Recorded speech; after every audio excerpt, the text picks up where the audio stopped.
Welcome to prime time debate. This is Satish. Pahalgam ఉగ్రదాడికి 2 వారాల తర్వాత భారత్ ధీటైన సమాధానం చెప్పింది. చడి చప్పుడు లేకుండా ఒక్కసారిగా ఉగ్ర మూకలపై విరుచుకుపడింది భారత సైన్యం. త్రివిధ దళాలు సంయుక్తంగా ఆపరేషన్ సింధూర్ చేపట్టాయి. 5-10 కాదు, ఏకంగా 100 కిలోమీటర్లు చొచ్చుకెళ్లి మరి దేశ శత్రువులను తుదముట్టించాయి. పాక్ పౌరులకు నష్టం లేకుండా ఖచ్చితత్వంతో ఉగ్ర వేట సాగింది. జైషే ఉగ్ర సంస్థ హెడ్ క్వార్టర్స్ నేలమట్టం కాగా దాని చీఫ్ మసూద్ అజార్కు చావు దెబ్బ తగిలింది. అయితే ఇది టీజర్ మాత్రమేనా? అసలు సినిమా ముందుందా? చర్చిద్దాం ఇవాటి ప్రైమ్ టైం డిబేట్లో. మనతో పాటు పాల్గొంటున్నారు మాజీ ఆర్మీ ఉన్నతాధికారి మేజర్ కృష్ణారెడ్డి గారు. మరి కాసేపట్లో విశ్లేషకులు తెలకపల్లి రవి గారు కూడా డిబేట్లో జాయిన్ కాబోతున్నారు. కృష్ణారెడ్డి గారు, ఇది కేవలం టీజర్ మాత్రమేనా? ఏం జరగబోతోంది? పాకిస్తాన్ ప్రతీకార దాడికి దిగే ఛాన్స్ ఏమైనా ఉందా? మీ అంచనా ఏంటి సార్? రాబోతున్న 24 గంటల్లో ఏం జరగచ్చు? నమస్తే నమస్తే సంజయ్ గారు. నమస్తే సార్. నమస్తే. యా, సివిఆర్ టీవీ ప్రేక్షకులకి నమస్తే. మనం 10 రోజులుగా మనం మాట్లాడుకుంటున్నాం. సార్ వినిపిస్తుందా నేను మాట్లాడుతుంది? వినిపిస్తుంది sir. 10 TV sir. Yes sorry, yeah 10 TV. And మనము గత 10 రోజులుగా మాట్లాడుకుంటున్నటువంటి విషయాలన్నీ మనం చూస్తున్నాము. అండ్ మనం మాట్లాడుకుంటున్నాం కూడా ఏం జరగబోతుంది. నిన్న కూడా మనం మాట్లాడుకున్నాం, మన టార్గెట్స్ ఫిక్స్ అయ్యాయి, మనం ఎక్కడికి వెళ్ళాలి, ఎలా అటాక్ చేయాలి. అండ్ నిన్న డిస్కషన్ లో కూడా చెప్పడం జరిగింది. ఏం చెప్పడం జరిగింది అంటే, రేపు మాక్ డ్రిల్ సందర్భంగా ఏదో పాకిస్తాన్ దుస్సాహసం చేయటం జరుగుతుంది, దానిపైన మనం యాక్షన్ ప్రతీకార చర్య తీసుకోవటం జరుగుతుందని కూడా చెప్పడం జరిగింది. సో ఆ విధంగా ఇది ఏదైతే ఉందో, స్పెషల్లీ ఈ యాక్సిడెంట్ మనం ప్రిడిక్ట్ చేసిందే. అండ్ ఈ రోజు మనం హ్యాపీ దివాళీ అని చెప్పుకోవాల్సినటువంటి అవసరం ఉంది. మనము పోయినసారి బాలాకోట్ అయితే జస్ట్ లైన్ ఆఫ్ కంట్రోల్ కి క్రాస్ చేసి మాత్రమే వెళ్ళాము. ఈసారి లాహోర్ 100 కిలోమీటర్స్ దూరం వెళ్ళాము. మురిద్ అని ఒక ప్లేస్ ఉంటుంది 100 కిలోమీటర్స్ దూరంలో, దగ్గరగా లాహోర్ కి దగ్గరగా, అంటే ఇంటర్నేషనల్ బార్డర్ దాటి వెళ్ళాము సంజయ్ గారు. సో దిస్ ఇస్ సతీష్ గారు, it is not a joke Satish గారు. సో ఇది ఏదైతే ఈ మనము సాహసం చేసామో ఇది మనము ఎక్స్పెక్ట్ చేసిందే. అండ్ డెఫినెట్లీ ఇది ఫేజ్ 1 లో చాప్టర్ 1 మాత్రమే. మీకు అందరికి తెలుసు, ఇది జరిగిన తర్వాత ప్రతీకార దాడికి దిగే అవకాశం ఉందని మనం అప్రమత్తంగా ఉన్నాము. అట్లాగే మనం అమెరికాకి సిగ్నల్ పంపించాము. చూడు, నువ్వు సిగ్నల్ ఇచ్చినట్టు, నువ్వు చెప్పినట్టుగా మేము కేవలం టెర్రరిస్ట్ టార్గెట్ నే చేశాము, ఆర్మీ అసెట్ లో ఆర్మీని మనం టార్గెట్ చేయలేదు, ఆర్మీ ఏదైనా దుస్సాహసం చేస్తే మీ సంగతి చెబుతామని కూడా మనం సిగ్నల్ పంపించడం జరిగింది. అక్కడ నుంచి వాళ్ళకి సిగ్నల్ రావటం కూడా జరిగింది. సో ఈ విధంగా ఏంటి అని అంటే, ఈ రోజు పాకిస్తాన్ కి మనం లగాన్ వేసి పెట్టాము, నువ్వు ఎక్కడ ఏం చేయడానికి వీల్లేదు అనే ఉద్దేశంతో మనము చేసి పెట్టాము. తర్వాత తప్పకుండా ఈ రోజు రేపు ఏదో ఒక కార్యక్రమం చేసే ప్రయత్నం అయితే తప్పకుండా పాకిస్తాన్ చేస్తుందండి. అండ్ డెఫినెట్ గా దానికి మనం రిటాలియేట్ చేస్తాము. అండ్ ఒకసారి మీకు మార్నింగ్ అటాక్స్ గురించి చెప్పాలని అనుకుంటే, ఎగ్జాక్ట్లీ 144 కి మన ఫైటర్ జెట్స్ వెళ్ళాయి, రాఫెల్స్. మనము కని విని ఎరగని పేరుతో వెళ్ళాయి అవి. ఇన్ఫాక్ట్ బ్రహ్మాస్ మిజైలా లేకపోతే వేరే ఇంకా పినాకనా ఇంకేంటి మిజైల్ అనేది మనకు ఐడియా లేదు, కానీ హ్యామర్ అనే పేరుతో మనము ఈ రోజు వింటున్నాము. అండ్ నేను మీకు చెబుతూనే ఉన్నాను, దెబ్బ మీద దెబ్బ వాళ్ళకు పడుతుంది. మన క్రూజ్ మిజైల్స్ చాలా క్రూషల్ గా ఉంటాయి, డివాస్ చేస్తాయి, నాశనం చేసేటటువంటి సత్తా మన వాటిలో ఉంటుంది అని చెప్పడం జరిగింది. అదే విధంగా రాఫెల్ తో ఫిక్స్ అయినటువంటి ఈ హ్యామర్ మిజైల్ ఏదైతే ఉందో చాలా డీప్ గా వాళ్ళని డ్యామేజ్ చేయడం జరిగింది. 9 టార్గెట్స్ లో పిఓకేలో మనకి 5 టార్గెట్స్ ఉన్నాయి, 4 టార్గెట్స్ ఇంటర్నేషనల్ బార్డర్ వెళ్ళి చేయటం జరిగింది. అండ్ మీరు ఇంతకు చెప్పినట్టుగా ఏదైతే మసూద్ అజార్ ఉన్నాడో వాడి ఫ్యామిలీ 15 ఫ్యామిలీ మెంబర్స్ చనిపోయినట్టుగా ఉంది. అండ్ నేను చూసిన విషయం కూడా ఏంటి అంటే, నేను కూడా చనిపోయి ఉంటే బాగుండేది అనేది న్యూస్ లో చూసినటువంటి విషయము. వాడు కూడా చస్తాడు, ఈ రోజు కాకపోతే రేపు ఎల్లుండో ఉంటుంది తప్పకుండా. అండ్ ప్రస్తుతానికి ఎస్కాలేషన్ లాడర్ ఇక్కడ ఉంది. అండ్ ఆ లాడర్ ఎంత అంటే కొంత టెంపరరీగా మనము అంటే అటాక్ చేయకపోవచ్చు, లేదా పాకిస్తాన్ కూడా క్వైట్ గా ఉండే అవకాశం ఉంటుంది. కానీ ఇది ఇంతటితో నేను చెప్పినట్టుగా ఫేజ్ 1 చాప్టర్ 1 అంటే ఏంటి అంటే, ఫేజ్ 1 లో చాప్టర్ 1 మనం 10-12 కృష్ణారెడ్డి గారు ఆల్రెడీ డిబేట్ లో జాయిన్ అయ్యారు. ప్రముఖ విశ్లేషకులు తెలకపల్లి రవి గారు నమస్తే సార్. నమస్తే సతీష్. రైట్ రవి గారు, మీతో మాట్లాడే ముందు కృష్ణారెడ్డి గారు, ఒకవేళ పాకిస్తాన్ అటాక్ చేయదలుచుకుంటే ఏ స్థాయిలో ఉండొచ్చు, ఎలా ఉండొచ్చు, 24 గంటలు ఎక్స్పెక్ట్ చేయొచ్చా కృష్ణారెడ్డి గారు? సార్ 24 గంటలు ఎక్స్పెక్ట్ చేసినా, వాళ్ళు ఎప్పుడు చేసినా కూడా India ready to face any eventuality. మన మిజైల్ సిస్టమే కానివ్వండి, ఎయిర్ ఫోర్స్ సిస్టమే కానివ్వండి, నావల్ కానివ్వండి, ఇండియన్ ఆర్మీ అన్ని కూడా అప్రమత్తంగా ఉన్నాయి. పాకిస్తాన్ ఏ కదలిక మనకు తెలుస్తుంది. And Pakistan suffering like anything అండి. నిన్న ట్విట్టర్స్ ని అందరినీ బ్లాక్ చేసిన తర్వాత మీకు తెలుసు, పాకిస్తాన్ కూన్ బేహేగా, ఆటం బాంబ్ దాలేగా, మీకు తెలుసు కదా, మాట్లాడుతూనే ఉన్నారు కదా. సో ఇవన్నీ అంటే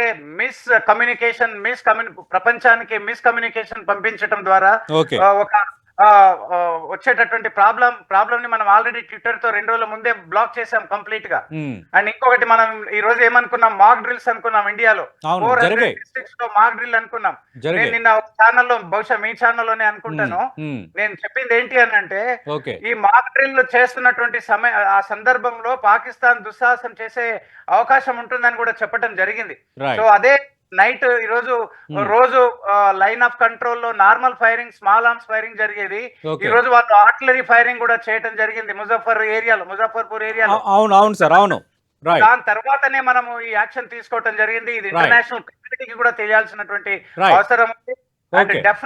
డెఫినెట్ గా పాకిస్తాన్ కి బుద్ధి చెప్పే, అంటే కేవలం మనం స్టార్టింగ్ మాత్రమే, జస్ట్ ఇది ఇగ్నైట్ మాత్రమే, ఇనిషియేట్ మాత్రమే.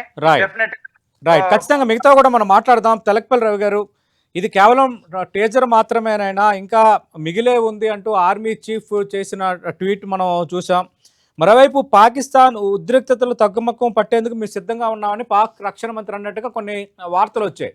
ఓవరాల్గా మీ అంచనా ఏంటి సార్? అంటే ఇది గతంలో 1971 బిగ్ వార్ తర్వాత మళ్ళీ కార్గిల్ వారు, మధ్యలో బాలాకోట్, తర్వాత ఈ స్థాయిలో జరగటం అనేది, అంటే అంతర్జాతీయంగా ఎదురవుతున్న పరిస్థితుల నేపథ్యంలో ఇది ఇక్కడికి ఆగే పరిస్థితి ఉందా, ఇంకొంచెం ముందుకు వెళ్ళే వాతావరణం ఉందా? మీ అంచనా ఏంటి సార్? తప్పకుండా భారతదేశానికి సంబంధించినంత వరకు ఒక ఆత్మగౌరవం, ఆత్మరక్షణకు సంబంధించిన ప్రతీకాత్మక సింబాలిక్ యాక్షన్. చాలా మంది అనుకుంటున్నట్టుగా ఇది ప్రతీకారం కోసం కాదు, ప్రతిస్పందన. ఇది response to A reckless failed state. కాబట్టి ఇందా కృష్ణారెడ్డి గారు ఆయుధాలు, ఆ విషయాలు చక్కగా చెప్పారు. కాబట్టి సతీష్, ఊహించారు, అందరు ఏదో జరగబోతుందని ఊహించారు, కానీ ఊహించిన దానికంటే కూడా విస్తృతంగా, తీవ్రంగా, ఖచ్చితంగా 23 నిమిషాల్లో ఏడాదికి 100 ఏళ్లకు సరిపడినంత గుణపాఠం భారతదేశం చెప్పింది. ఇది సైనికంగా చూసినా కానీ, లేకపోతే ఒక విధంగా మన ఆయుధాల పరంగా టార్గెటింగ్ మనం చూసినా కానీ, చాలా precise and deadly strike at Pakistan. మీరు అన్నట్టుగా బాల్కోట్, ఊరి ఆ ఘటనలకు దీనికి ఒక తేడా ఉంది. ఇప్పుడు కూడా భారతదేశం తను చేసిన దానికి ప్రతిస్పందన తప్ప తానెప్పుడు ఉగ్రవాదాన్ని ప్రోత్సహించినటువంటి పనులు ఇండియా ఎప్పుడు చేయలేదు. మిగిలిన రాజకీయ తేడాలు ఎప్పుడున్నా ఇండియా ఎప్పుడు ఉగ్రవాదాన్ని రెచ్చగొట్టే దేశం కానీ, బాధ్యత రహితమైనటువంటి యుద్ధోన్మాద దేశం కానీ కాదు. అత్యవసరమైనప్పుడు కనీసంగా మటుకే స్పందిస్తుంది. కానీ ఇప్పుడు పాకిస్తాన్ నవనాడులు కృంగదీసినట్టుగా 9 కేంద్రాల మీద ఏకకాలంలో అంత దాడి చేసి, అక్కడి నుంచి చాలా బాధ్యతగా మేము ఒక్క సైనిక స్థావరం మీద కూడా చేయలేదు, ఒక్క పౌరుణ్ణి కూడా దెబ్బ కొట్టలేదు, మేము వచ్చేసాము, we hit the targets, we punished the culprits and came back అని చెప్తోంది భారతదేశం. అందుకని భారతదేశం చేసినటువంటి పని చూసినా, తర్వాత సైనిక దళాల తరఫున అందులోనే 2 మహిళలను కూర్చోబెట్టి, అందులో కూడా ఒకరిని ఆమెను కూర్చోబెట్టి, కళ్ళను కనుక మనం చూస్తే కనుక ఖుర్షీద్ చాలా జాగ్రత్తగా ఎంపిక చేసింది భారతదేశం. వ్యూహాత్మకంగానే కాదు, దేశం యొక్క స్వభావాన్ని, దాడిని ఎదుర్కోవడంలో భారతదేశం మతాలు, కులాలు వీటికి అతీతంగా ఉంది అని. దానికి తగినట్టే మీరు చూస్తే అన్ని రాజకీయ పక్షాలు, ప్రతిపక్ష నాయకుడితో సహా స్థానికంగా ఉన్న వాళ్ళతో సహా అందరూ ముఖ్యమంత్రులతో సహా మద్దతు తెలపడం కూడా మనం చూస్తాం. అవును సార్. కాబట్టి ఇక్కడ చాలా స్పష్టంగా పాకిస్తాన్ ఏమో దిక్కుతోచని స్థితిలో సైన్యంలో ఒక విధమైనటువంటి అంతర్యుద్ధాలు బయట అంతా కూడా గజిబిజి అంతా ఉన్నప్పుడు భారతదేశం ఈ విధంగా బాధ్యతాయుతంగా వ్యవహరించడం ద్వారా సతీష్ మేమేదో యుద్ధం చేశాము పాకిస్తాన్ పాఠం చెప్పామని ప్రగల్భాలు పడకలేదు. మీరు చూసారా? అవును సార్. ముందు నుంచి కూడా మేము టెర్రరిస్టానికి పాఠం చెప్తాము, అంతే, బాధ్యత లేదు మా పొరుగు దేశానికి తప్పకుండా శాస్త్రి అంతవరకే, దానికే వీళ్ళు పరిమితం అయ్యారు. కానీ పాకిస్తాన్ కనుక మీరు చూస్తే వాళ్ళు యుద్ధం చేశారు, పూర్తి స్థాయి యుద్ధం చేశారని వాళ్ళు చెప్పడం, వాళ్ళు యుద్ధం చేయడం. ఇక్కడ సారీ ఇందాక చెప్పినట్టుగా స్కాప్ మిసైల్స్ అయినా లేకపోతే హ్యామర్ బాంబర్స్ అయినా చాలా ప్రిసైజ్ గా అవి టార్గెటింగ్ చేసాయి. కానీ వాళ్ళు ఎవరిని టార్గెట్ చేశారు? మామూలు సామాన్యమైన ప్రజలను. ఈ 10 రోజుల నుంచి కూడా 15 రోజుల నుంచి కూడా వాళ్ళు లైన్ ఆఫ్ కంట్రోల్ లో చేస్తూనే ఉన్నారు. నిజానికి అనేక మంది నిన్న రాత్రి కూడా 3 చనిపోయాక భారతదేశం ఈ యాక్షన్ తీసుకుంది. అందుకని ఇది very very restrained targeted historic ఇది అవుతుంది. తప్పకుండా భారతదేశం యొక్క ప్రతిష్ట పెరిగింది కాబట్టి ప్రపంచంలో ఏ దేశం కూడా ఐక్యరాజ్య సమితి భద్రతా మండలితో సహా యుఎన్ఎస్సితో సహా ఏ ఒక్కరూ భారతదేశం మీద వేలెత్తి చూపేటటువంటి పరిస్థితి లేదు. ఇంకా ఇది ఏమవుతుంది తర్వాత అంటే అది పాకిస్తాన్ బాధ్యత రహితంగా దుస్సాహసంగా అడ్వెంచరస్ గా అంటే తెలకపల్లిరావు గారు అంటే పాకిస్తాన్ పైన అంతర్జాతీయంగా వస్తున్న ఒత్తిడి, అలాగే భారత్ తో ఇక ఆపు అని అమెరికా చెప్పడం, అలాగే అరబ్ దేశాల నుంచి అనుకున్నంత స్థాయిలో మద్దతు లభించకపోవడం, అలాగే ఆ దేశంలో ఉన్న ఆర్థిక పరిస్థితులు, వీటి నేపథ్యంలో మళ్ళీ కయ్యానికి కాలు దువ్వే పరిస్థితి ఉందా? ఒక యుద్ధం చేసే వాతావరణం పాకిస్తాన్కు ఉందా ఇప్పుడు? మేకపోతు గాంభీర్యము, ఊరికే బెదరగొట్టడము, అమాయకులైన పౌరులను కాల్చి చంపడము, ఉగ్రవాదాన్ని ఎక్స్పోర్ట్ ఎగుమతి చేయటం మినహాయిస్తే యుద్ధం చేయగలిగినంత సత్తా కానీ సామర్థ్యం కానీ శక్తి కానీ పాకిస్తాన్ కు లేవు అని సైనిక నిపుణులు అందరూ కూడా చెప్తున్నారు. నిజంగా అదే ఉంటే అణ్వస్త్రం ఉందని బెదిరించారు వాళ్ళు. అణ్వస్త్రాన్ని అంత తేలిక వాడలేం. అన్నానికి లేనప్పుడు అణ్వస్త్రం గురించి మాట్లాడితే అర్థమే ఉంది సతీష్.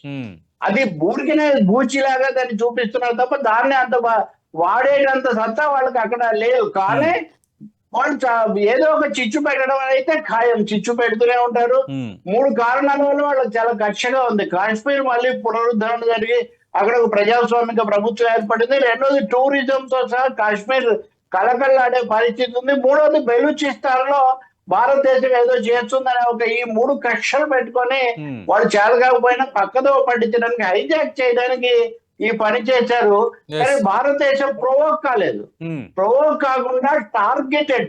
ఇప్పుడు యుఎన్ఎస్సి కూడా తీర్మానం చేసింది కదా, ఆత్మరక్షణ హక్కు ఉంది, అలాగే ఉగ్రవాదాన్ని అందరూ ఎదుర్కోవాలి. 2 తీర్మానాలు చేశాక మీరు చూడండి, యుఎన్ఎస్సి లో పాకిస్తాన్ పెట్టింది. వాస్తవంగా సమావేశం అడిగి మరీ పెట్టించుకుంది. కానీ వాళ్ళని ఎవ్వరూ బలపరచలేదు. అందరూ ఎదురు ప్రశ్నలు వేశారు. అసలు ఏ తీర్మానం ఆమోదించకుండా అది ముగిసింది. అమెరికా కూడా ఏమని చెప్పింది? అమెరికా చైనాలు పాకిస్తాన్ కు అనుకూలమైన దేశాలు. కానీ మీరు జరిగిన ఉగ్రవాదాన్ని ఖండించి తప్ప, విచారణకు సహకరిస్తే తప్ప మేము మీకు బలపరచమని చెప్పి అమెరికా కూడా చెప్పాల్సిన పరిస్థితి. పాకిస్తాన్ ఏకాకైపోయింది అంతర్జాతీయ రంగంలో. ఈ రోజు ఉదయం కూడా క్వార్టర్ కూడా భారతదేశాన్ని బలపరిచింది. అలాగే అజిత్ దోవల్ ఈ రోజు మాట్లాడినప్పుడు కూడా సో భారతదేశము దేశ ప్రజలందరినీ ఒక మీద తాటి మీద తెచ్చి అందరినీ కూడగట్టడంలో, రెండవది అంతర్జాతీయంగా దౌత్యపరంగా మద్దతు కూడగట్టడంలో ఫలప్రదమైంది. గత 2 సార్లు జరిగిన సర్జికల్ స్ట్రైక్స్ నిజంగా మెరుపుదాడులు. అవి బయట పాకిస్తాన్కే కాదు దేశానికి కూడా మెరుపుదాడులు.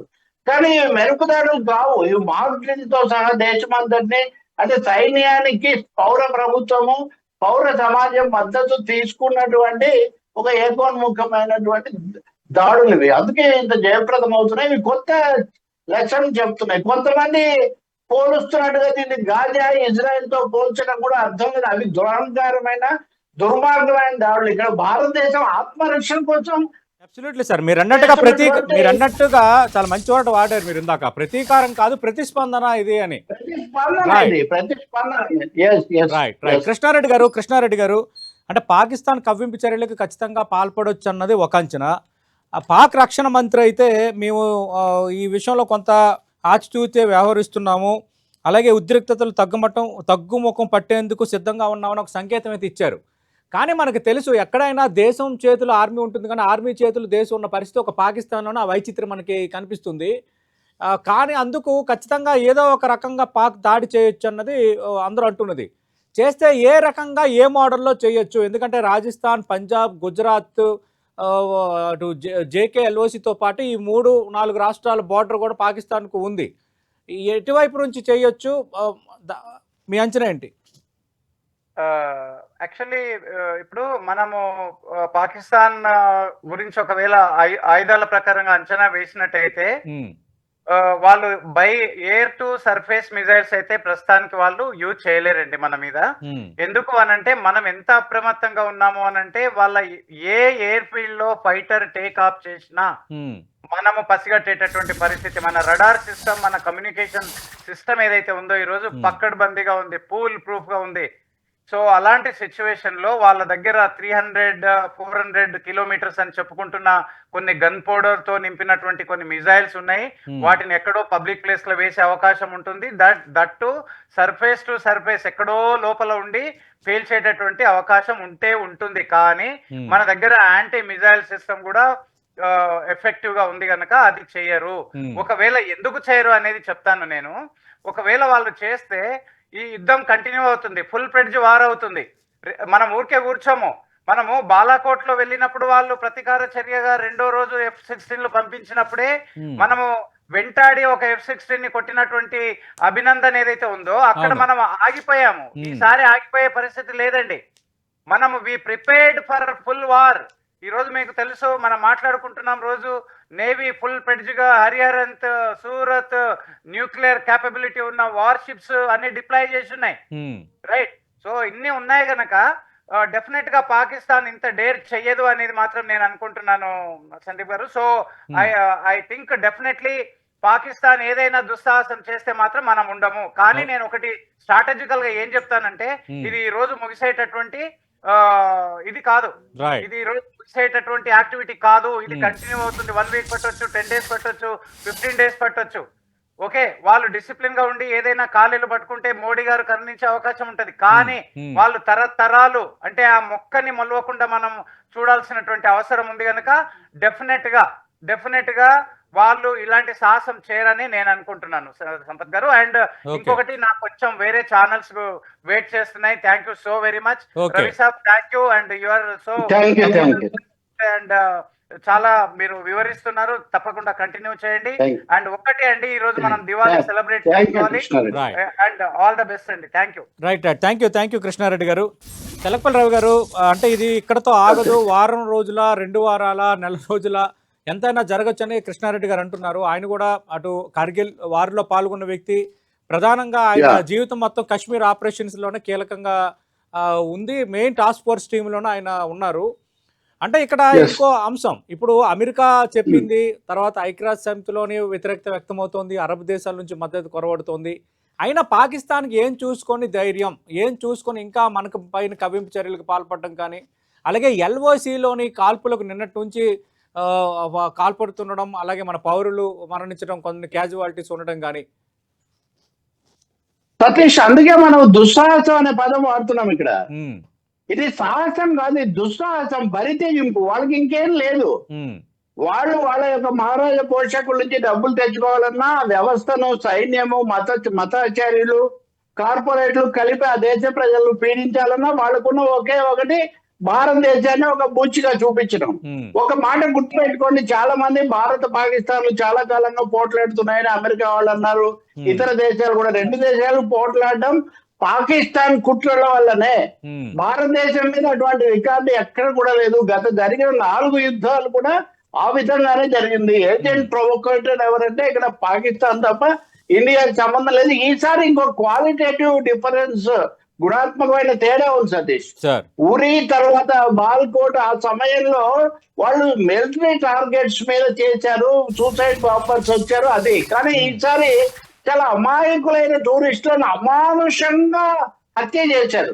కొంతమంది దీని మీద అనాలోచితంగా అటు ఇటు పరిమితంగా చూశారు, కానీ వాళ్ళు ఏ సంబంధం లేనటువంటి టూరిస్టులను, అది కూడా భర్తల ఎదుట భార్యలను, అది కూడా మతం తెలుసుకొని మరి చంపడం అంటే చాలా కుట్రపూరితంగా వాళ్ళు దేశంలో కూడా, భారతదేశంలో కూడా చిచ్చు పెట్టాలని చేశారు. కొంతమంది తొందరపడి దానికి లోబడి ఉండొచ్చు, కానీ భారతదేశం దానికి అయితే లోబడలేదు.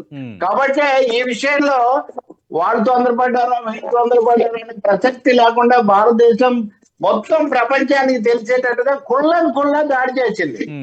పాకిస్తాన్ చేసినవన్నీ లోపాయకాలు, రహస్య ఉగ్రవాద కార్యకలాపాలు.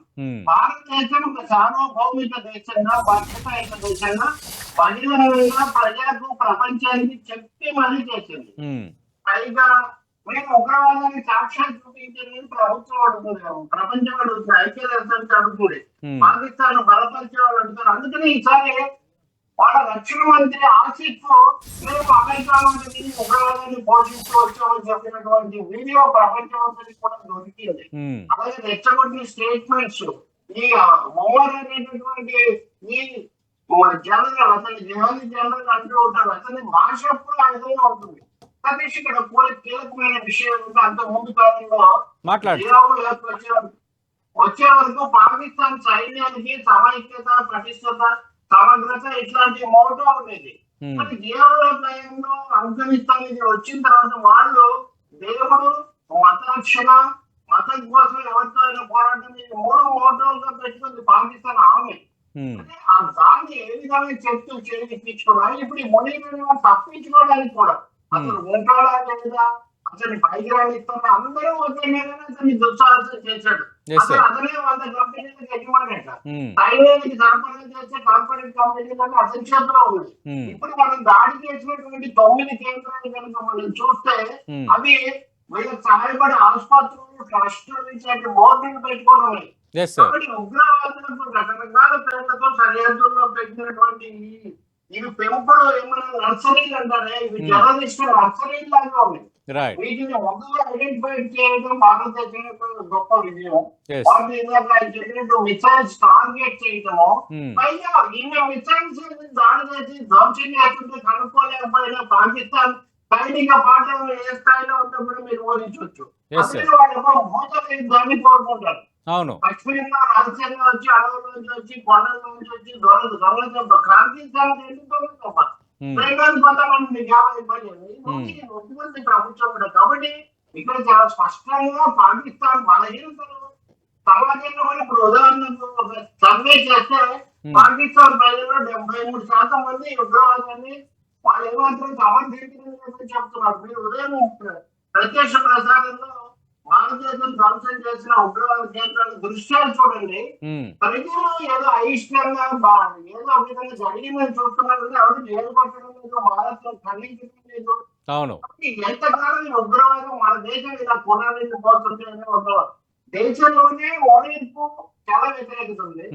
ఇమ్రాన్ ఖాన్ తప్పించబడిన గత ప్రధానమంత్రి, ఆయన కూడా ఒక పెద్ద లేఖ విడుదల చేశాడు. ఇంతకుముందు తీవ్రంగా మాట్లాడిన బిలాల్ భుట్టో కూడా పరుగు వెనక్కి వచ్చాడు.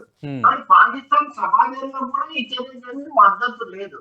అంతర్జాతీయ ఎవరు బయట నుంచి కూడా బలపరచడం లేదు. కాబట్టి ఇలాంటప్పుడు మీరు అన్నట్టుగా ఫలితంగా ఇంకా తీవ్రమైన చర్య చేస్తే అప్పుడు భారతదేశం ఈ 9 కేంద్రాల మీద బలపరిచిన ప్రపంచాన్ని ఇంకా బలపరచాల్సి వస్తుంది.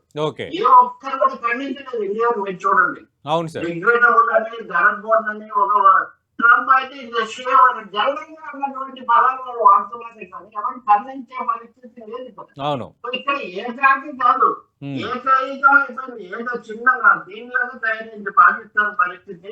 ఇరాన్ కూడా, ఇరాన్ విదేశాంగ మంత్రి అగాసి ఆయన వచ్చి మా వెళ్ళాడు. ఆయన బెలూచిస్తాన్ సరిహద్దులో అటు ఆఫ్ఘనిస్తాన్, ఇటు ఇరాన్, 2 దేశాలు భారతదేశంతో సంబంధాన్ని ప్రాధాన్యత ఇస్తున్నాయి.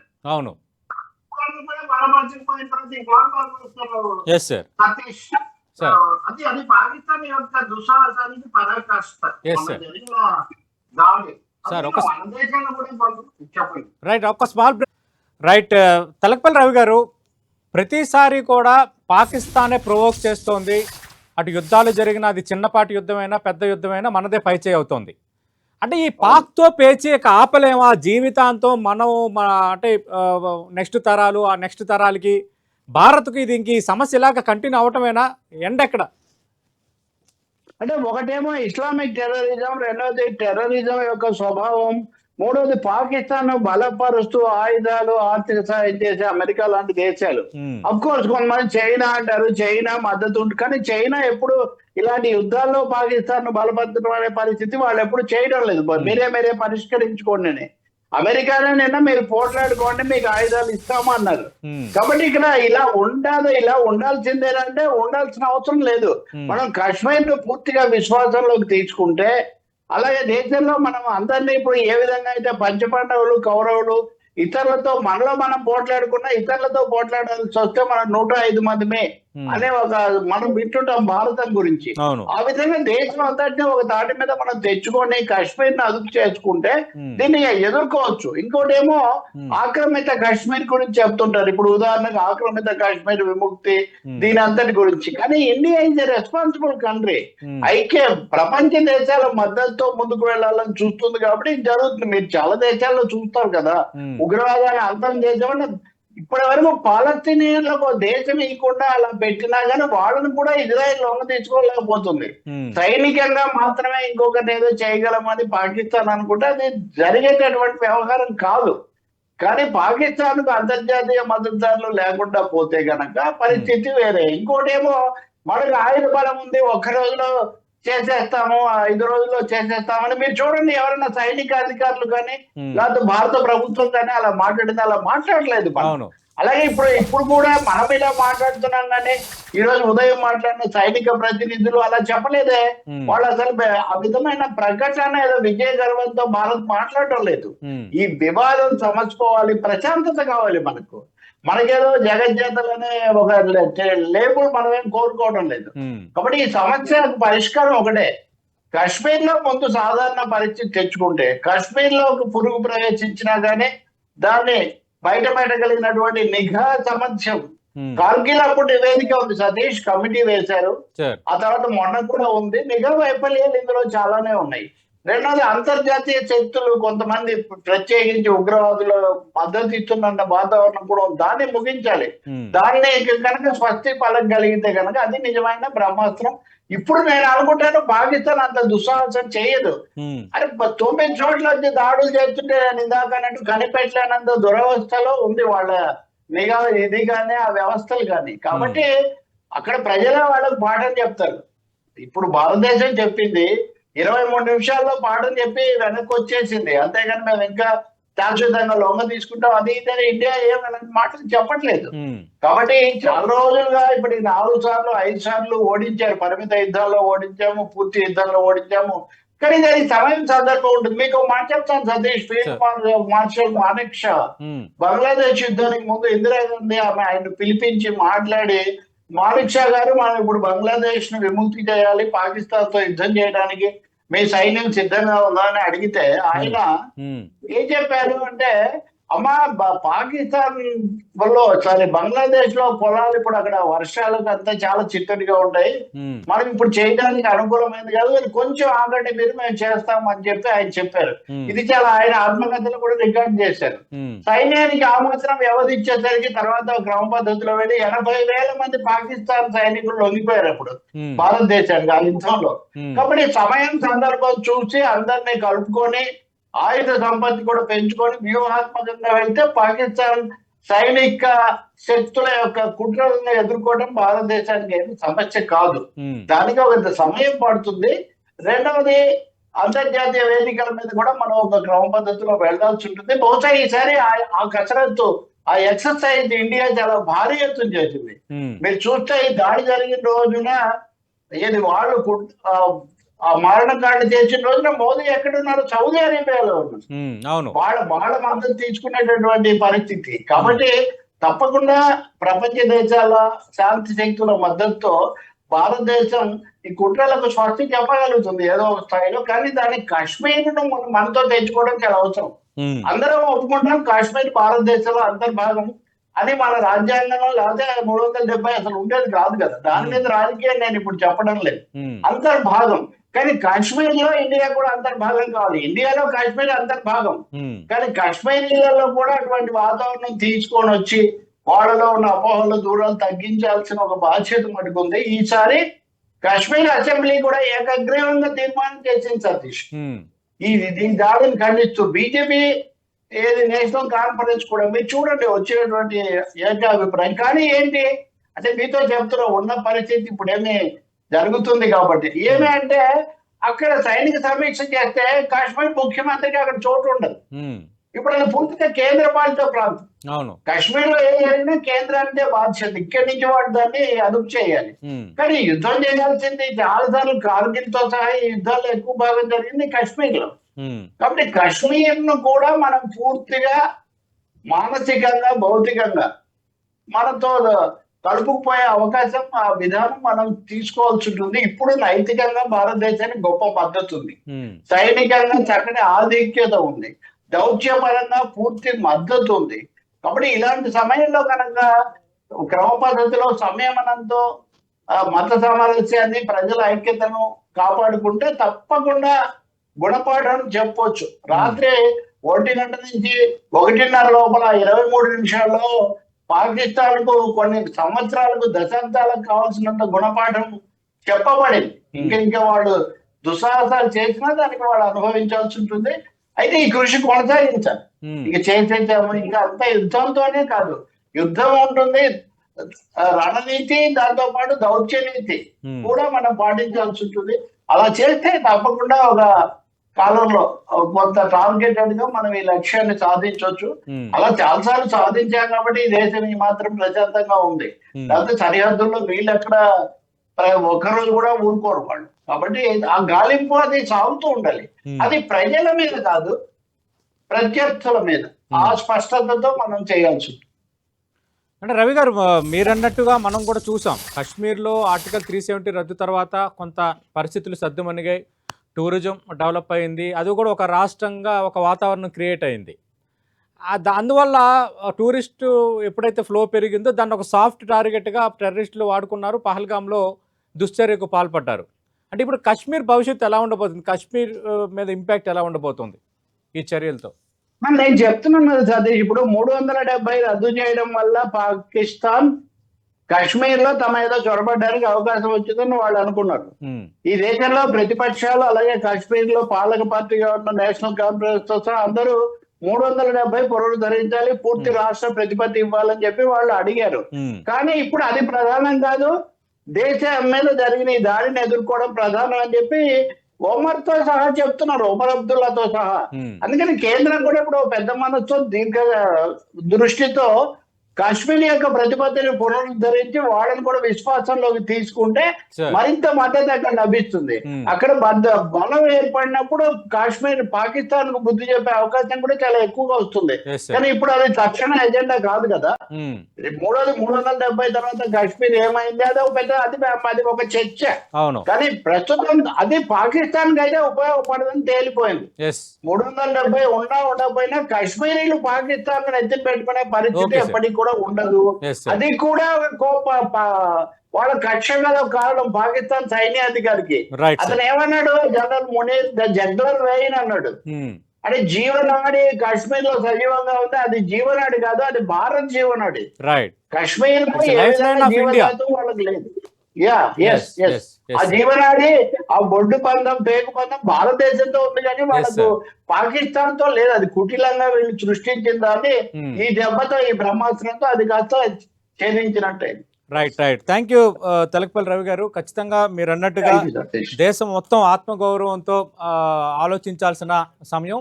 అలాగే పాక్ నవనాడులు విరవలాడేటట్టుగా భారత్ చర్య ఉంది, అన్నానికే దిక్కులేదు, అణ్వస్త్రాలు ప్రయోగిస్తామంటే దేశం చేతుల్లో కూర్చోలేదన్న అంశాన్ని తెలకపల్లి రవి గారు ప్రస్తావిస్తున్నారు.